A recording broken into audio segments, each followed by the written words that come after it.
যদি খোদা হইতো লাফাসাদাতা, তাহলে ঝগড়া লেগে যেত, ফাসাদ সৃষ্টি হয়ে যেত। এজন্য অন্তত মুসলমানরা তো এক খোদায় বিশ্বাস করে, কিন্তু বিধর্মীরা একাধিক খোদা বিশ্বাস করে। এটা হলো আল্লাহর জাতের সাথে শিরিক করে, তারা আল্লাহ ছাড়া অন্য আরেকজনকে খোদা মানে। 2 নাম্বার হলো শিরিক বিস সিফাত। শিরিক বিস সিফাত আমাদের মতো মুমিনরাও আমরা অনেক সময় করে ফেলি। শিরিক বিস সিফাত বলা হয় আল্লাহ যে কাজগুলো করতে পারে ওই কাজগুলো অন্য কেউ করতে পারে, এইটার বিশ্বাস রাখা। বলেন তো সন্তান দেওয়ার মালিক কে?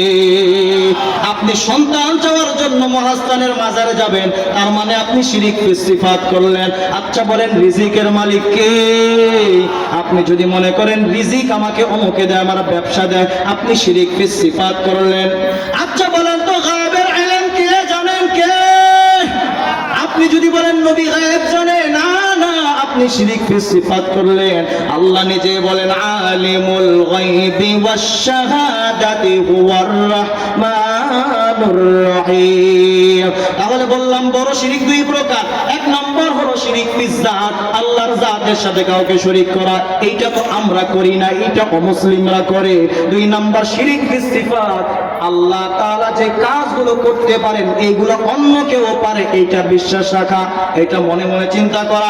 সন্তান দেওয়ার মালিক খাজা বাবা, ভণ্ড বাবা, ল্যাংটা বাবা, রাজারবাগী, চন্দ্রপুরী, দেওয়ানবাগী, এইগুলা এরা সন্তান দিতে পারে, এরা ভাগ্য পরিবর্তন করতে পারে। এইগুলা মনে করলে শিরিক বিস সিফাত হবে, শিরিকের গুনাহ হবে। দেখবেন বাজারে রাস্তার মোড়ে মোড়ে এক বস আংটি নিয়ে বসে থাকে আর বলে দাদা ভাই আমার এই একটা আংটি যদি আপনার হাতের ভিতরে লাগান, মানে কিছু মানে লোকাল হকার যাদেরকে বলে, রাস্তার মোড়ে বসে না কিছু, দাদা ভাই আমার এই একটা আংটি যদি আপনি লাগান আপনার ভাগ্য পরিবর্তন হয়ে যাবে। আরে গাধা, তোর হাতের প্রত্যেকটা আঙ্গুলে আংটি আছে, তাহলে তুই আংটি বেঁচে খাস কেন? ভাগ্য পরিবর্তন হয়েছে নি? আপনি এই কথা মনে করবেন আল্লাহর সাথে আপনি শিরিক বিস সিফাত করলেন, ভাগ্য পরিবর্তনের মালিক কে? তাহলে শিরিক করা যাবে না। এবার আসুন ছোট শিরিক। ছোট শিরিক হলো রিয়া। আমলের ক্ষেত্রে লোক দেখানোর উদ্দেশ্যে আমল করা, এটাও একটা ছোট শিরিক। লোক দেখানোর উদ্দেশ্যে আমল করলে ওই আমলটাও বাতিল হয়ে যায়। মুমিন মুসলমান ভাইরা আমার, আল্লাহ তাআলা 2 নম্বর আদেশ আমাদেরকে করলেন ওয়ালা তুশরিকু বিহি শাইআ, আল্লাহর সাথে কাউকে শরীক করা যাবে না। এখন দেখেন আমাদের সমাজে শিরিকের সরাসরি, এমনকি বগুড়ার মহাস্থানের মাজারেও যান, দেখবেন শিরিকের দোকান দিয়ে বসেছে। কথা বলেন ঠিক কিনা? মহাস্থানের মাজারে আপনি গেলেন, ভালো কথা, আল্লাহর ওলির কবর জিয়ারত করলেন, ভালো কথা, কিন্তু আসার আগে সুন্দর কইরা কপালটারে মহাস্থানের মাজারের সামনে একটা সেজদা দিলেন।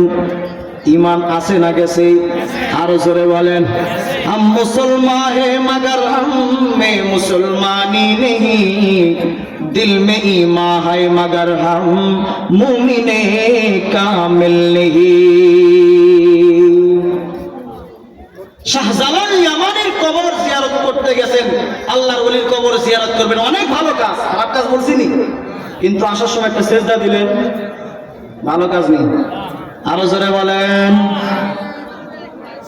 বছরে একবার করে বাবার দরবারে সুন্দর করে গরুর গলায় মালা লাগায় গরু নিয়ে গেলেন, ভালো কাজ। কথা কন না, বোঝেননি আপনারা? এমন মানুষ সমাজের ভিতরে আছে, নিজের আপন মা বাবাকেও ভালো মন্দ খাওয়ায় না, কিন্তু বছরে একবার ভণ্ড পীরের মুরিদ হয়েছে যে ওই ল্যাংটা বাবা, খাজা বাবা, দেওয়ানবাগী বা রাজারবাগ, চন্দ্রপুরী, সুরেশ্বরী, এই ভণ্ডের দরবার গুলোতে দেখবেন বছরে একবার যখন